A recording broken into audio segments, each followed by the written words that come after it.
So we got a couple updates today from the Overwatch devs. Let's see what we got going. Groundbreaking PvP game changes coming. Learn more on February 12th. Okay. Greetings, heroes. In 2025, Overwatch 2 is going to be packed with groundbreaking changes to the PvP experience that will be unlike anything you've seen before. That's a bold promise, but it's going to take more than a blog or a developer update to let you know what we have coming this year. So on Wednesday, February 12th, tune in. Okay, so it's going to be a live stream. I'm not going to be able to watch that live. Hopefully, it'll be out on recording by the time I get off work. Not only are we looking at incredible changes to how the game is played, but you'll get a glance at new heroes, new maps, and even more content coming this February and beyond. So be sure to grab your favorite peanut butter flavored snack and tune in on Wednesday the 12th, okay? We are also inviting dozens of your favorite content creators to Blizzard Entertainment in Irvine for a unique chance to get hands on and live stream the new gameplay you'll see in Overwatch 2 Spotlight. Okay, so at least a significant amount of it has to already be working and not still in development, so that's a plus. We'll get changes quickly. You'll also be able to pick up the Lucio Cyber DJ. Okay, so it's just a Twitch drop. Okay. Um, Interesting. So it's going to be unlike anything we have ever seen before. I could be wrong, but I am almost positive that this is going to end up being a rework to the passives and or I hate to use the term because it's kind of taboo in the Overwatch community at this point, but I feel like this is going to be some form of skill tree. Um Between the pickable passives test last year and the popularity of the Junkenstein's lab event back at Halloween, I'd be shocked if it wasn't. Um, because regardless of the 5v5 or 6v6 and all the other testing going on, the biggest issues are still counter swapping and queue times. There's really not anything directly they can do with queue times that I know at this point. But as far as the counter swapping,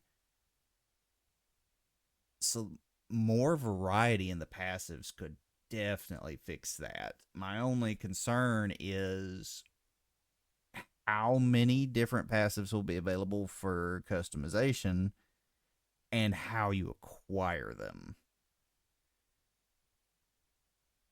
I know this is definitely dreaming way too big here, but I feel like each character should have probably a dozen unique passives that you can choose from. Um, Things to like stop hard counter swapping. Diva maybe could have a passive that could reduce her armor by either 25 or 50, depending on how the balance works out, in exchange for, say, a 30% beam reduction. That way, people don't just auto win when they swap Zarya against Diva, or similar things on support or DPS. I mean, Ana might could have a passive to where Kiriko can't completely cleanse her anti. Instead of just completely removing it, maybe it cuts it from 100% healing resist, 100% block of healing down to maybe half that. Or DPS. I mean, you got ones like Hanzo that have been all over the place since season 9 when they made the big changes to the hitboxes. And I just cannot enjoy Hanzo since they increased how much time it takes to fully draw the bow to get maximum range. I would love a passive that gives me back the old draw time in exchange for reduced damage. I would take that in a heartbeat. But it would be a lot of work to come up with enough unique passives to make it worth customizing heroes to everybody's gameplay. And then it's still the question of how you get those passives. They cannot be behind a paywall, or this is just going to make everything worse. They would either have to be all available from the start, or at least unlockable during the game.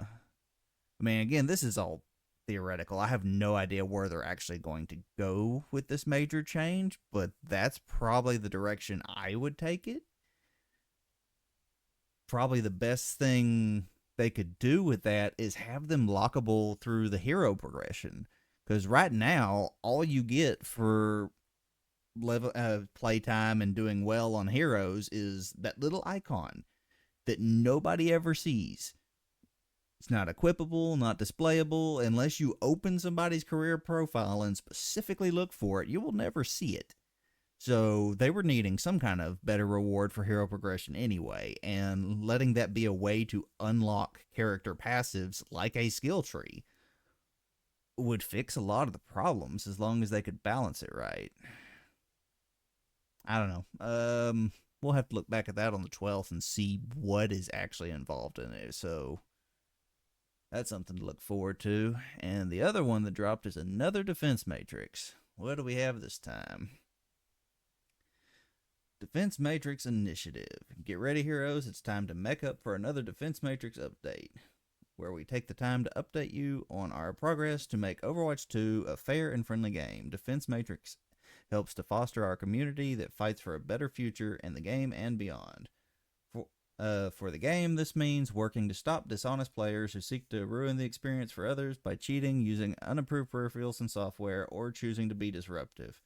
Yeah, they're going to have to clarify the disruptive, because there's still people running wild, either just straight up throwing or insulting people or whatever have you almost every game.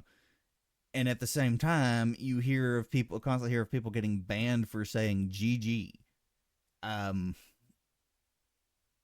So hopefully there's more clarification than that on here, because it feels like people are getting banned for nothing, and the people that truly deserve it are still just slipping by.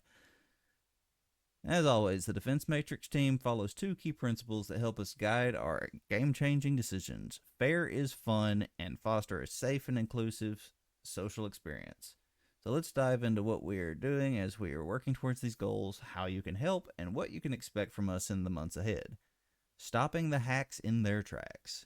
Cheat software, also known as hacks, is third-party software. Okay, I think everybody knows what hacks are at this point, so there's no reason to read through all of that. We have banned 800,000 accounts since the launch of Overwatch 2. That's actually fairly impressive. But what changed? Okay, so everyone's asking us to step up. One approach is to develop tech that can effectively block hacks from working properly and make them easier to detect. As always, we won't go into details. Okay. Develop tech that can do it. So they're just letting the AI handle the hacks? That's a little concerning. As we progress into the new year, we will be turning our attention to identifying players who cheat faster. Okay, so cutting down the time on ban waves. That's definitely a plus. Work to remove them. Okay, so no real changes there, except hopefully they'll be reducing the amount of time between ban waves. Also want to take a moment to acknowledge the region supporting some of our most highly competitive and dedicated players. Korea, Japan, North America.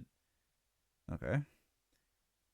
Keeping the playing field even for all. We want to address the frustration we've seen among new players when seasoned players start new accounts, and it can be an undue challenge to deal with in lower skill levels, often called smurfing. Okay. So we have been working up new tech that can recognize a seasoned player on a new account quickly. So is this quick play or competitive that they're talking about? And move up their MMR to where they belong. In addition, to help make sure new players can have a few games learning the ropes without getting stomped, the first 5 opening matches for new accounts will now play against AI-controlled bots, just like our play versus AI. Okay. That's always been that way. On a new account, before you can even unlock quick play, you have to play 5 matches versus AI. So is this just saying it's going from 5 to 10? Or is this saying that there will now be AI in the first 5 quick play games also? Because if that's the case, that's just a waste of resources. I mean, if they're just wanting them to play an extra 5 games versus AI, just bump the limit to play 10 games in versus AI. There's no reason to have AI in quick play. So I hope that I'm reading that wrong. Um, this tech has been tested in a limited capacity in the live game for some time now, and we're confident that we're going to be able to make an impact on our community at all skill levels when the system fully launches. We expect unranked to grandmaster videos and streams to be easier to watch given how much shorter they'll be. Okay. So that just means, does that mean it's supposed to be more accurate for initial placements? Or that they're going to automatically place people higher than what they should be? Because we ran into that back in early Overwatch 2, where, I mean, you had like Bronze 5 people getting placed in high gold just because that's where the MMR placed things when they did away with the rank decay. I don't really want to go back to that. So hopefully it's, I don't know on that one. I'll have to see how it goes, but I can't think. There's no way you can get an accurate reading on somebody's skill in 10 games. I mean, your teammates are RNG for all of it. So they would have to just rank people higher than what they probably should be. That's scary. I don't want a repeat of that. Um, while we don't restrict players to one account, it is encouraged that you spend time developing skills on only one account when possible. Okay. I don't know how I feel about any of the changes here. Um, they make it sound like it's going to be in all modes. Okay. Yeah, I don't know what else to say on that. They need to just leave the AI in the versus AI mode. And if they want people to have an extra 5 games on top of the 5 that's already required, just have them play 10 games there. Um, and as far as the smurfing, I really don't care about that, but it does worry me that they're talking about how much shorter the videos will be on unranked GM, because the only way to make that happen will be to make it a lot faster to rank up at lower levels. All right, encouraging positive comms for everyone. Finally, we wanted to provide updates to our efforts to cut down on disruptive chat and gameplay behaviors. We use machine learning technology to capture transcript. Okay, so I mean that's nothing new. They've been recording in-game chat for a year at this point. What's changing? Those who being disruptive, etc., etc. Okay, so we issue warnings when players are reported across multiple matches. Please take them seriously. While we can't wait to see your next awesome Diva Bomb or 5K swoop, you should never take it out on your teammates when things don't go right. I mean, that's definitely true. It's okay to be critical and provide feedback, but insulting and harassing your fellow players, regardless of language used, will result in your account getting actioned. If you encounter players who are being disruptive, always remember to report them as soon as you can. Okay. Insulting and harassing your fellow players. That is such a broad statement. I mean, that still doesn't clarify anything. I mean, there was a game earlier this week where our Echo spent the entire game insulting the supports, despite the fact that over half of their deaths were them going in 1v5 after the fight was over. But they still can just spend the whole game just insulting the supports. I mean, are we saying that we're going to ban somebody for doing something? Oh, that was in quick play, by the way, not in comp, but still. And then at the same time, there's people that just get offended if you say good game or say good luck, have fun. I mean, what are we treating as that?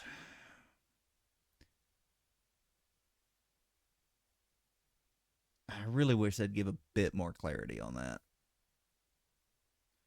Overwatch 2 is about fighting for the future. Heroes represent a bright and diverse cast with different nationalities, backgrounds, identities. We want to foster a community that is just as bright and diverse. We have millions of players from over 240 countries, so it's all up to you. Okay. I love that they're reducing the time on the ban wave between ban waves. Having 800,000 accounts banned for hacking is great. So they're I don't know about the AI changes. I don't know about reducing the time for the unranked to grandmasters because there's no way they can do it only for them. That's going to be bumping up other people as well. I mean, we're talking about making things easier for a new player. If we have a new player get ranked and it puts them 10 ranks above where they should be just to cut down on these, you don't need someone who has less than 100 games total in Overwatch suddenly thrown in gold or platinum. That's insane. Um, and I still just wish we'd get clarity on the comms because I mean everybody has different opinions about what's disruptive, and I'm still just seeing it both ways where people skate by forever that should be insta banned, and then there's people who are genuinely trying to be nice but get reported because their comments are annoying to the other team. I mean, that's they need to clarify how it is reviewed. If it is truly only being reviewed by AI, they need to scrap the program and start over. There needs to be a person reviewing those. I know it's there. I don't even want to know how many tens of thousands of complaints they get daily. I mean, they could have an AI filter it, but when it comes time to hit the ban button, that has to be reviewed by a person. So hopefully we'll get some more information about that in the future. But for now, I'm excited to see what the changes are coming up here. If it's not the overhaul of the passives, then I really don't know what it could be that it's going to be bigger than anything they've ever done. Because, I mean, even if they suddenly flip the switch back to 6v6, that still wouldn't be bigger than what they've ever done. That would literally be the exact thing they did going from Overwatch 1 to Overwatch 2, just in reverse. So we'll have to see.